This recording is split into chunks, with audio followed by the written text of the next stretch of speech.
The rain slammed against the windshield, a relentless drumbeat that mirrored the pounding in Julian Carter's chest as he pulled into the driveway of 47 Maplewood Lane. He was late, again, and the man waiting inside was not the forgiving type. What kind of single dad hired a babysitter he'd never met, sight unseen, based solely on a friend's recommendation? Julian, 29, a freelance graphic designer with a knack for charming kids, but not their parents, grabbed his backpack and dashed through the downpour. The house loomed ahead, a modest two-story in Portland, Oregon, its porch light casting a weak glow. He knocked, bracing for the worst. The door swung open, and there stood Marcus Reyes, 32, all sharp jawline and sharper scowl, his dark eyes narrowing like Julian was a walking inconvenience. "Who are you?" Marcus's voice was gravelly, no warmth, just suspicion. "Julian Carter, the babysitter." Julian offered a grin, hoping to defuse the tension. It didn't work. "You're late," Marcus snapped, stepping aside. "Lila's upstairs. Don't mess this up." Inside, the house smelled of cedar and coffee, a mix of cozy and chaotic. Toys littered the living room, and a half-finished puzzle sat on the coffee table. Julian's gaze flicked to Marcus, who was shrugging on a leather jacket, clearly itching to leave for whatever late-night meeting he had. The man radiated intensity, broad shoulders, a faded scar on his knuckles, and a vibe that screamed, "Don't cross me." Julian, wiry and perpetually optimistic, felt like a sparrow in a hawk's shadow.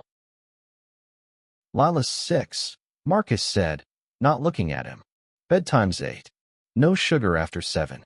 Emergency numbers are on the fridge. I'll be back by 10. "Got it," Julian said, but Marcus was already halfway out the door. What had Julian gotten himself into? Babysitting for a guy who looked like he bench-pressed his emotions and had zero patience for strangers? He shook off the thought and climbed the stairs, following the sound of giggles. Lila Reyes was a whirlwind of pigtails and curiosity, perched on her bed with a stuffed dinosaur. "Are you my new friend?" she asked, her brown eyes, Marcus's eyes, sparkling with mischief. "Something like that," Julian replied, plopping down beside her. "What's this guy's name?" He pointed to the dinosaur. "Rexy," Lila beamed. "He eats broccoli, but only if I sing to him." Julian laughed, already smitten. Kids were easy. They wore their hearts openly. Adults, like Marcus, they were fortresses. Over the next hour, Julian and Lila built a pillow fort, staged a dinosaur rescue mission, and debated whether stars were just sky sprinkles. By 8, Lila was tucked in, her small hand clutching Julian's as she drifted off. He lingered, struck by how peaceful she looked, how much trust she'd placed in him in just one night. Downstairs, Julian tidied up, his mind wandering. Why was Marcus so guarded? A single dad, raising a kid alone in a house that felt like it was holding its breath. What was his story? The clock ticked past 10, then 11. Julian's phone buzzed with a text, running late. "Stay put. M. Great. Trapped in Grumpville." When Marcus finally stormed in at 11:47, his jacket was damp, and his expression was darker than the storm outside. "You're still here," he said, like it was a surprise. "You said stay put." Julian shrugged, leaning against the kitchen counter. "Lila's asleep. She's awesome, by the way." Marcus grunted, tossing his keys onto the table. "She's the only thing I've ever done right." The rawness in his voice caught Julian off guard. For a moment, the fortress cracked, revealing a glimpse of something vulnerable. Julian wanted to ask more, but Marcus's walls were back up in an instant. "Same time tomorrow," Marcus said, not a question. Julian nodded, grabbing his bag. As he stepped into the rain, he couldn't shake the feeling that this job was about to change everything. The next few weeks were a dance of routine and tension. Julian showed up at 6 p.m. sharp. Lila greeted him with hugs and wild stories, and Marcus hovered like a storm cloud, barking instructions before disappearing for work. Julian learned Marcus was a mechanic, running his own shop, which explained the grease stains on his hands and the exhaustion in his eyes. But the why of his gruffness? That remained a mystery. One evening, while Lila colored a picture of a dragon, she dropped a bombshell. "Papa says you're funny. He doesn't laugh much, but he smiled when I told him about Rexy's broccoli song." Julian's heart skipped. "Papa smiled, huh?" "Yup," Lila grinned, oblivious to the weight of her words. Marcus, smiling? Because of him? Julian filed that away, a tiny spark in the gloom. The spark grew the night Marcus came home early. Julian was on the couch, sketching a comic for Lila about a dinosaur superhero.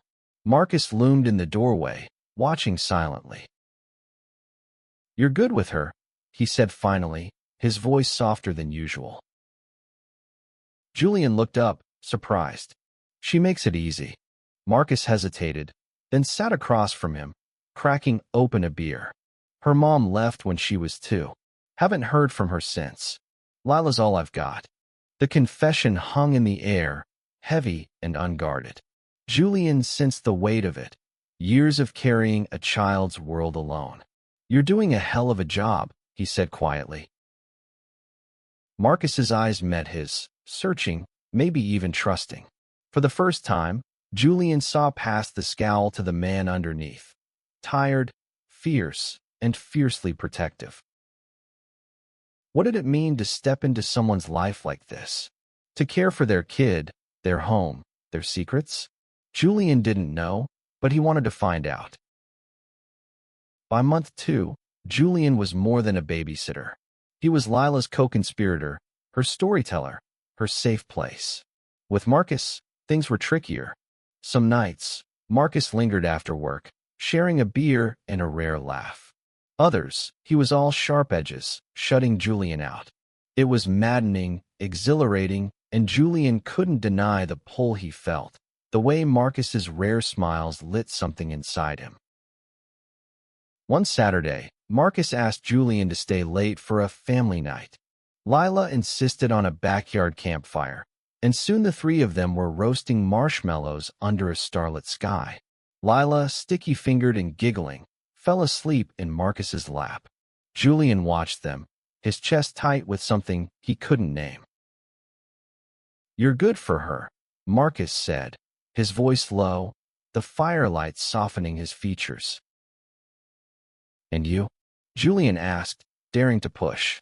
"Am I good for you?" Marcus froze, his gaze locking onto Julian's. The air crackled, not just from the fire. "You're trouble," he murmured, but there was no venom in it. Julian grinned. "The best kind." They sat in silence, the space between them charged with possibility. What was this feeling? This ache to be closer, to know more? Julian didn't have answers, but he knew he wasn't walking away. The turning point came on a rainy Tuesday. Lila had a fever, and Marcus called Julian in a panic, his usual stoicism gone. "She's never been this sick. I don't know what to do." Julian arrived in minutes, armed with soup and a thermometer. He coached Marcus through cooling Lila's fever, their hands brushing as they tucked her in. When Lila finally slept, Marcus collapsed onto the couch, head in his hands. "I can't lose her," he whispered. "You won't," Julian said, sitting beside him. "You're not alone in this." Marcus looked at him, raw and unguarded. "Why do you stay?" "I'm a mess." "Because you're worth it," Julian said, his voice steady. "And so is she." Something shifted. Marcus reached for Julian's hand, his grip tentative but real. Julian's heart raced, but he didn't pull away. What did it mean to hold someone's hand when their world was breaking? Weeks later, at Lila's school play, the moment arrived.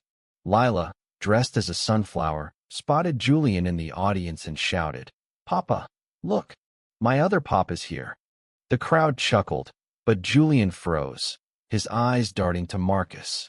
Marcus's face was unreadable, but he didn't correct her. Instead, he leaned closer and whispered, "She's not wrong." Julian's breath caught. Was this real? Could it be? After the play, in the quiet of the parking lot, Marcus faced him. "I'm not good at this," he said, his voice rough. "But I want you in our lives. For real." Julian smiled, stepping closer. "I'm already here." Their first kiss was soft, hesitant, but it felt like coming home.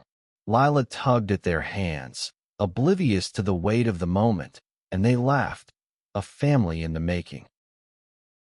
What does it mean to love someone who's built walls a mile high? For Julian, it meant patience, trust, and the courage to stay. For Marcus, it meant letting someone in, piece by piece. And for Lila, it meant two papas who'd fight for her happiness, no matter what.